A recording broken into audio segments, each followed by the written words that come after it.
मंडळी, आजच्या व्लॉग मध्ये तुमच्या सर्वांचं सहर्ष स्वागत आहे। तर पाठीमागच्या व्लॉग मध्ये तुम्ही बघितलं की आम्ही नरसोबाच्या वाडीवरून निघालो होतो। तिथं दर्शन केल्यानंतर आम्ही पंढरपूरला दर्शन घेतली आणि पंढरपूरमधून निघायला आम्हाला जवळजवळ 2 वाजलेले होते, 2 का 3:30 वाजलेले होते। तर तिथून आम्ही निघाल्यानंतर आता आम्ही चाललो आहे अक्कलकोटला स्वामी समर्थांचं दर्शन घेण्यासाठी। तर चला आमच्या सोबत अक्कलकोटला।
तर आम्ही या ठिकाणी अक्कलकोटला पोहोचलेलो आहे। सगळेजण आतमध्ये मंदिरात गेलेत आणि आता आम्ही पण चाललोय। मी तृप्ती, विराज आणि वैशुते आम्ही एवढेच बाहेर राहिलो होतो। तर चला स्वामींचं दर्शन घेऊया।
अक्कलकोट इथे आमचं श्री स्वामी समर्थांचं दर्शन जे आहे ते एकदम छान झालंय। सगळ्यांचं दर्शन झालं का?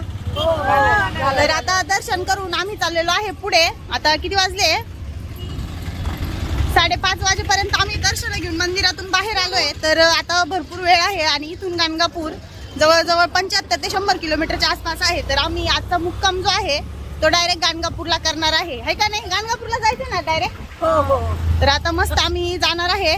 तर चला जाऊया गाणगापूरला। आजचा मुक्काम जो आहे त्या ठिकाणी स्वामी समर्थ महाराज की जय। तर आता आम्ही अक्कलकोट मधून निघालो आहे आणि आम्ही चाललोय आता कुठं चाललो मंडळी? गाणगापूरला। तर चला जाऊया गाणगापूरला।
8 वाजताच इथं गाणगापूरला पोहोचलो होतो आणि मस्त छान आल्या लगेच आम्ही मठामध्ये आमचं सामान जे आहे ते ठेवलं आणि पटकन दर्शनाला आलो होतो, कारण सकाळी पण भरपूर गर्दी असते, त्यामुळे म्हटलं आता निवांत असेल तर आलो होतो. 1 तासामध्ये आमचं छान असं श्रींचं दर्शन झालेलं आहे. तर खरंच श्रींचं मुख बघून खूप छान वाटलं.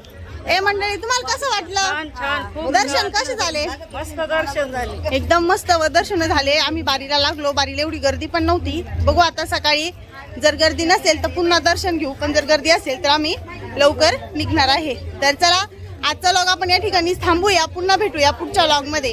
तर श्रींचं आतलं दर्शन कसं झालं, श्रींची पालखी कशा पद्धतीने निघाली, तर हे सगळं मी त्याचा व्हिडिओ काढलेला आहे, तर तो पुढच्या लॉग मध्ये तुम्हाला बघायला मिळेल. तर पुढचा लॉग बघायला विसरू नका, आठवणीने बघा. त्याच्यामध्ये तुम्हाला बघायला मिळेल की दत्तगुरूंची पालखी किती छान निघाली, त्यांचं या ठिकाणचं सौंदर्य किती सुंदर होतं. तर नक्की आठवणीने पुढचा लॉग बघा. आजचा लॉग आपण या ठिकाणी थांबूया, पुन्हा भेटूया पुढच्या लॉग मध्ये. तोपर्यंत सर्वांना bye bye, good night. Bye bye बेटा गुड नाईट करा, बाय करा. Bye bye. पोरांना आता लागले आहे भुका, तर चला बाय, गुड नाईट.